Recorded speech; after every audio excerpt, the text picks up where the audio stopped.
എറണാകുളത്ത് പ്രമേഹ ബാധയെ തുടർന്ന് അവശനിലയിലായ മധ്യവയസ്കന്റെ കുടുംബം സുമനസ്സുകളുടെ സഹായം തേടുന്നു. ഫോർട്ട് കൊച്ചി സ്വദേശി മനോജിന്റെ കുടുംബമാണ് കാരുണ്യത്തിനായി കൈനീട്ടുന്നത്. ചികിത്സാ ചെലവിനും വീടിന്റെ ജപ്തി ഭീഷണി ഒഴിവാക്കാനും പണമില്ലാതെ നിസ്സഹായാവസ്ഥയിലാണ് ഈ കുടുംബം.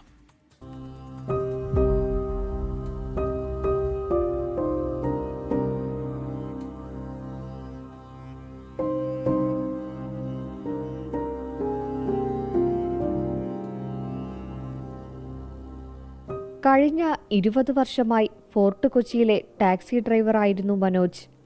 പ്രമേഹത്തിന്റെ അളവ് കൂടിയതോടെ കാൽവിരലുകൾ മുറിച്ചുമാറ്റി. അതിനു പിന്നാലെ തലച്ചോറിൽ ആന്തരിക രക്തസ്രാവവും പക്ഷാഘാതവും വന്നതോടെ മനോജ് കിടപ്പിലായി. 2023 ചികിത്സയുടെ ഭാഗമായി 5 ലക്ഷം രൂപ ബാങ്കിൽ നിന്ന് ലോൺ എടുത്തിരുന്നു. എന്നാൽ കുടുംബത്തിന്റെ ഏക ആശ്രയം മനോജ് ആയതിനാൽ ലോൺ തിരിച്ചടയ്ക്കാൻ സാധിച്ചില്ല. കുടുംബത്തിന്റെ ദൈനംദിന ചിലവുകൾ പോലും നാട്ടുകാരുടെ സഹായത്തിലാണ് നടക്കുന്നത്. ഇപ്പോൾ ഫിക്സ് വന്നിട്ട് ആൾക്ക് നടക്കാൻ പോലും വയ്യ. അപ്പം അതിൻ്റെ കൂടെ ബാങ്കിലെ ജപ്തിയും വേറൊരു വഴിയില്ല. നമുക്ക് ഈ ചെലവിന് പോലും ഇല്ലാത്ത ഞാൻ എവിടെ നിന്ന് ഇത് അടയ്ക്കാൻ ഒരു വഴിയുമില്ല. പിന്നെ ഓരോ ആളുകൾ സ്പോൺസർ ചെയ്താണ് മോളെ പഠിപ്പിക്കുന്നത്. മോളിപ്പോൾ +1 ആയിട്ടേ ഉള്ളൂ. കഴിഞ്ഞ ഡിസംബറിൽ വീണ്ടും അപസ്മാരമുണ്ടാവുകയും രോഗം മൂർച്ഛിക്കുകയും ചെയ്തതോടെ കുടുംബം വീണ്ടും പ്രതിസന്ധിയിലായി. വായ്പ തിരിച്ചടയ്ക്കാൻ ബാങ്ക് നൽകിയ കാലാവധിയിൽ ഇനി 2 മാസം മാത്രമാണ് ബാക്കിയുള്ളത്. ബാങ്കിൽ നിന്ന് ലോൺ എടുത്തിട്ടുണ്ടായിരുന്നു.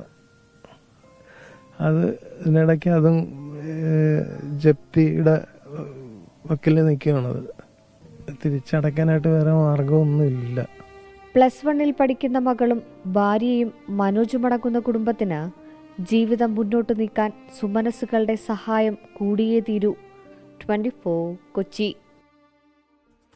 ലോകത്തെവിടെയായാലും ഏത് സമയത്തും 24 വാർത്തകളും ഓഗ്മെന്റഡ് റിയാലിറ്റി പാക്കേജുകളും എക്സ്പ്ലെയിനറുകളും വിശദമായി കാണാൻ ഞങ്ങളുടെ യൂട്യൂബ് ചാനൽ നിങ്ങൾക്ക് സബ്സ്ക്രൈബ് ചെയ്യാം.